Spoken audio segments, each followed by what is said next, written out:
아침 목에 오신 여러분들을 환영하고 축복합니다. 하나님께 새로운 날을 허락하셨는데요. 새로운 날을 걸맞는 새로운 은혜로 오늘 하루 우리 인생을 지킬 줄 믿습니다. 오늘은 메시아를 기다리는 사람들이란 제목을 가지고 누가복음 2장 21절부터 40절까지 말씀을 함께 살펴보았으면 좋겠습니다. 우리 21절부터 24절까지 말씀을 같이 한번 읽어볼까요? 할례할 8일이 되매 그 이름을 예수라 하니 곧 잉태하기 전에 천사가 일컬음 바로라. 모세의 법대로 정결 예식의 날이 참해 아기를 데리고 예루살렘에 올라가니 이는 주의 율법에 쓴 바 첫 해에 처음 난 남자마다 주의 거룩한 자라 하리라 한 대로 아기를 주께 드리고 또 주의 율법에 말씀하신 대로 산비둘기 한 쌍이나 혹은 어린 집비둘기 둘로 제사하려 함이더라. 네, 어제 우리는 예수님의 출생에 대해서 살펴봤습니다. 그럼 예수님이 출생하신 이후에 어떤 일이 있었는지에 대해서 오늘은 계속해서 살펴보게 될 텐데요. 처음에 예수님이 태어난 다음에 8일이 지났어요. 세례 요한 때도 살펴보았지만 당시 유대인들은 남자아이가 태어나면 8일이 지나면 할례를 행합니다. 이 할례는 유대인과 이방인을 구분하는 가장 중요한 특징이었어요. 의식이었어요. 그래서 할례 받은 자와 할례 받지 않은 자, 이를 통해서 하나님의 백성인지 아닌지를 구별했던 거예요. 그래서 할례를 받았는데 이 할례를 행할 때 또 하는 게 있어요. 그건 뭐냐면 아들의 이름을 정하는 거예요. 이름을 정해서 공표하는 거예요. 그런데 예수님의 이름을 뭐라고 지었다고 그랬어요? 예수라고 지었다라고 이야기해요. 왜 그러냐면 이 이름은 천사가 알려준 이름이에요. 예수님이 태어나기 전에, 예수님이 잉태하기 전에 천사가 나타나서 네가 아이를 임신할 것이다. 그러면 그 아이가 태어나면 예수라 하라 라고 천사가 알려줬어요. 그래서 예수라는 이름을 지은 거예요. 예수라는 이름의 뜻은 뭐냐면 하나님의 구원이란 뜻이에요. 그래서 예수님을 통해서 하나님이 구원을 베푸실 것이라는 그런 하나님이 주신 비전과 소명이 그 이름에 담겨져 있는 거죠. 그런 다음에 8일째 되는 날은 그 당시 유대인들은 남자아이가 태어나면 8일째 되는 날은 뭘 했냐면 이름을 지어줬어요. 할례를 행하고. 그런 다음에 한 달이 지나면 어떤 일이 있냐면 아이를 데려가서 하나님께 바치는 그런 의식이 있어요. 남자아이가 태어나면 한 달 있다가 성전에 가서 남자아이를 하나님께 드립니다. 그럼 왜 남자아이를 드릴까요? 이 의식의 유래는 어디서 되었냐면 이스라엘이 원래는 출애굽, 애굽에서 노예 생활을 하고 있었어요. 그런데 하나님의 은혜로 그들을 구원합니다. 그 구원할 때 애굽에 10재앙이 내려요. 이 10재앙이 내릴 때 애굽 전역에 10번째 재앙을 내릴 때 장자들이 다 죽습니다.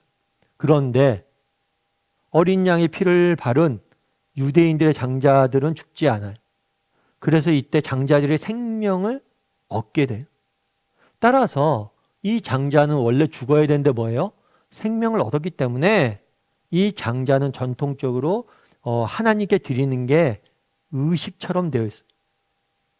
그래서 하나님께 장자를 드린 다음에 다시 제물을 드려서 이걸 속전이라고 그러거든요. 이 하나님의 자녀가 됐잖아요. 드려서 이걸 다시 인간이 사와요. 그래서 내 아이로 키우는 의식이 있었어요. 그럼 왜 이런 의식을 만들었냐? 하나님이 베푸신 은혜를 기억해야 된다는 거예요. 정말 우리가 사는 것, 우리에게 생명 주어진 것, 그것이 다 뭐라는 거예요? 하나님이 주신 은혜임을 기억하라는 거예요. 그래서 예수님도 태어나자마자 8일째 된 날 할례를 행하고 이름을 정하고 그 다음에 하나님께 드리는 의식을, 예식을 거행했다라고 성경은 말하고 있습니다. 이걸 통해서 우리가 알 수 있는 건 뭘까요? 예수님께서 그리고 예수님의 부모가 하나님의 말씀인 율법에 뭐예요? 철저히 순종하고 있음을 보게 돼요. 예수님이나 예수님의 믿음의 부모 가운데 정말 믿음 가운데 정말 말씀에 철저히 순종하는 모습들을 이 사건을 통해서 보여주고 있는 거예요. 그런 다음에 그런데 재밌는 건 이렇게 예식을 행하기 위해서 예루살렘에 왔는데 어떤 일이 있었냐면 이런 일이 있었어요. 우리 25절부터 29절까지 말씀을 같이 한번 읽어볼까요? 예루살렘에 시므온이라 하는 사람이 있으니 이 사람은 의롭고 경건하여 이스라엘의 위로를 기다리는 자라. 성령이 그 위에 계시더라. 그가 주의 그리스도를 보기 전에는 죽지 아니하리라 하는 성령의 지시를 받았더니 성령의 감동으로 성전에 들어가매 마침 부모가 율법의 관례대로 행하고자 하여 그 아기 예수를 데리고 오는지라. 시므온이 아기를 안고 하나님을 찬송하여 이르되 주제여 이제는 말씀하신 대로 종을 평안히 놓아 주시는도다. 어떤 사람이 되냐면 시므온이라는 사람이 등장을 해요. 예수님은 하나님의 아들이에요. 이 사실을 알고 있는 건 누구냐면 지금 요셉과 마리아예요. 왜냐하면 마리아 같은 경우에는 아이를 가질 수 없는 처녀임에도 불구하고 잉태를 했거든요. 그때 천사가 나타나서 예수는 하나님이 보내신 하나님의 아들이다. 너희의 구원자다. 메시아다 알려줬어요. 그래서 요셉과 마리아는 이 사실을 믿었어요. 그런데 예수님이 하나님의 아들이며 구원자임을, 메시아임을 증언할 한 사람을 하나님께서 예비해 두셨어요. 그 사람이 누구냐면 시므온이에요. 이 시므온은 어떤 소명을 받았냐면 이 시므온에 대해서 이렇게 얘기했죠. 의롭고 경건하여 이스라엘의 위로를 기다리는 자다. 하나님 앞에 경건한 삶과 의로운 삶을 살면서 하나님의 위로, 즉 메시아를 기다렸던 사람이. 그러자 하나님께서 그에게 뭘 하시는 거예요? 약속을 주셨어요. 뭐냐면 그가 주의 그리스도를 보기 전에는 죽지 아니하실 것이라는 성령의 지시를 받았다. 약속을 주신 거예요. 그러니까 뭐냐면 네가 반드시 뭘 볼 거다? 메시아가, 그리스도는 메시아라는 뜻이에요.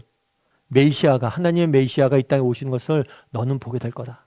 네가 그 사람을 증언하게 될 것이다 라는 사명을 주는 거예요. 그런데 예루살렘에 율법을 지키기 위해서 올라갔는데 이 시므온이라는 사람을 만난 거예요. 그러자 이 시므온이 뭘 한 거예요? 예수님을 보고 딱 안 거예요. 아, 이분이 메시아구나. 그래서 하나님을 찬송하면 뭐라고 그랬어요? 종을 이제 평안히 내어주신도다 라고 이야기하는 모습들을 보게 됩니다. 그럼 오늘 본문에서 우리가 알 수 있는 건 뭘까요? 이 시므온이라는 사람이 등장을 합니다. 이 사람은 메시아를 기다렸던 사람이에요.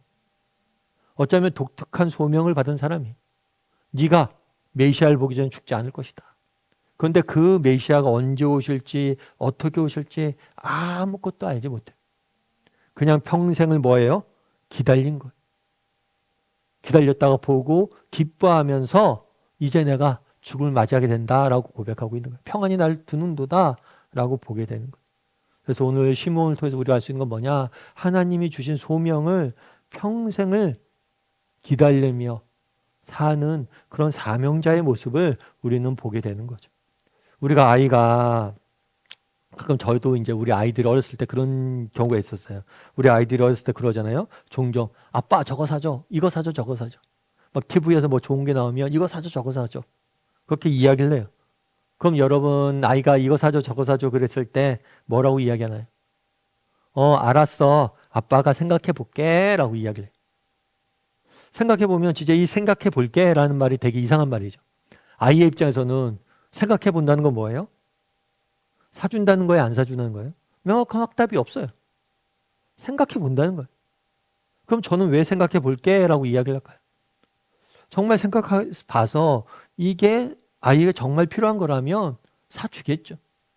그런데 아빠가 생각해 봤을 때 이게 아이에게 꼭 필요한 게 아니라면 다른 걸 사주거나 다른 방법을 동원하겠죠. 저는 기도할 때도 마찬가지인 것 같아요. 하나님과의 우리의 관계도 늘 하나님께서 우리에게 어떤 답을 많이 주시는 것 같아요? 생각해 볼게 라는 답을 많이 주시는 것 같아요. 다르게 말하면 이 생각해 볼게 라는 말은 뭐예요? 아빠를 신뢰하라는 거예요. 아이들이 아빠한테 뭘 사달라고 요구했을 때 생각해 볼게, 아빠의 지혜와 아빠의 때와 아빠의 방법을 신뢰하라는 거예요. 그날의 시므온도 마찬가지예요. 시므온도 그냥 너가 예수님을 메시아를 보기 전에 죽지 않을 것이라는 정말 추상적인 답만 얻었어요. 그럼 언제 어떻게 이 일이 이루어질지 몰랐어요. 다만 뭐예요? 하나님이 주신 약속을 신뢰하고 기다릴 줄 아는 사람이었어요. 우리도 마찬가지입니다. 정말 우리가 하나님 앞에 기도하고 여러 가지 것들을 강구했을 때 하나님께서 때로는 우리에게 생각해 볼게 라고 답할지 몰라요. 그럴 때라도 뭘 할 수 있어야 돼요? 하나님을 신뢰해야 됩니다. 우리가 꿈꾸는 것들, 하나님이 우리에게 주신 비전들, 우리에게 주셨던 그런 소망들을 뭐예요? 언제 이루어질지 어떻게 이루어질지 우리는 몰라요. 하지만 하나님을 신뢰함으로 철저히 기다릴 줄 아는 사람이 되었으면 좋겠어요. 그랬을 때 그날의 시므온이 그랬던 것처럼 하나님이 주신 꿈이 우리의 삶 가운데 이룰 것을 목도하고 기뻐 하나님을 찬양할 날이 올 거예요. 그런 믿음을 가지고 정말 우리도 시므온처럼 하나님의 때를, 하나님의 방법을 믿음으로 기다릴 줄 아는 사람이 되게 해달라고, 정말 생각해 볼게라고 말씀하시는 그 하나님 신뢰할 줄 아는 사람들이 될 수 있기를 주님의 이름으로 소원합니다. 우리 함께 기도했으면 좋겠는데요. 기도하실 때 오늘 말씀 기억하면서 기도했으면 좋겠습니다. 그날에 정말 예수님과 예수님의 부모님들이 정말 하나님의 말씀에 철저히 순종해서 할례를 행하고 또 예수님 하나님께 드리는 의식들을 행하는 모습을 보게 됩니다. 우리도 늘 하나님의 말씀에 순종해서 한 걸음 한 걸음 믿음의 길을 걸어가게 해달라고 기도했으면 좋겠습니다. 또한 기도하실 때 그날의 시므온, 하나님께서 주신 꿈과 비전을 바라보며 평생을 살았어요. 그게 언제 어떻게 이루어질지 알지 못했습니다. 하지만 하나님을 신뢰하면서 하나님의 약속이 이루어지기를 소망함으로 살았어요. 하나님이 주신 꿈이 이루어지는 것들을 바라보며 살았어요. 우리도 시므온이 그랬던 것처럼 하나님이 주시는 꿈을 발견하게 도와주시고 그 꿈이 정말 하나님의 때 하나님의 방법이 이루어질 걸 믿고 인내함으로 기다림으로 그 꿈을 바라봄으로 살아갈 줄 아는 사람이 되게 해달라고, 그래서 그 꿈이 이루어진 것들을 목도할 수 있는 복된 인생이 되게 해달라고 이제 오늘 말씀 기억하면서 한 목소리로 같이 기도하도록 하겠습니다. 같이 기도하시겠습니다.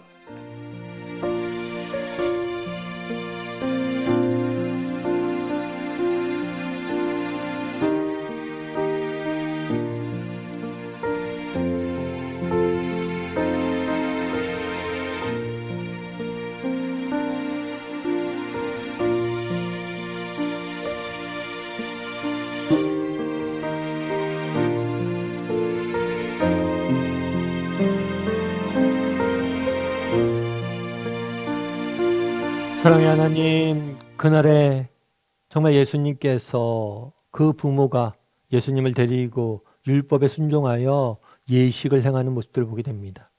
정말 우리도 예수님의 부모가 그러했던 것처럼, 예수님이 그러했던 것처럼 하나님의 말씀에 늘 순종하기 위해서 노력하는 그런 사람이 될 수 있도록 주여 은혜를 더하여 주시옵소서. 그날에 시므온이 하나님의 약속을 기다리며 평생을 하나님이 주신 꿈을 이루어지길 나를 신뢰함으로 기다리는 모습들을 보게 됩니다. 우리도 정말 우리 한 사람 한 사람 향한 하나님의 꿈이 있음을 믿습니다. 그 꿈을 바라봄으로 하나님께 주신 비전을 가지고 그 비전이 하나님의 때 하나님의 방식으로 온전히 이루어질 것을 믿고 기다리며 나아갈 줄 아는 사람들이 될 수 있도록, 인내할 줄 아는 사람이 될 수 있도록, 그래야 해서 하나님의 꿈이 이루어진 것들을 보고 하나님을 찬양할 줄 아는 사람이 될 수 있도록 주여 붙잡아 주시옵소서. 오늘 하루도 세상 속에 살아갑니다. 막연히 살아가지 않게 도와주시고 우리를 향하신 하나님의 꿈이 이루어지는 오늘 하루, 그 꿈을 이루기 위해서 정말 달려가는 오늘 하루가 될 수 있도록 주여 붙잡아 주시옵소서. 은혜 감사드리며 모든 말씀 예수님의 이름으로 기도드립니다. 아멘.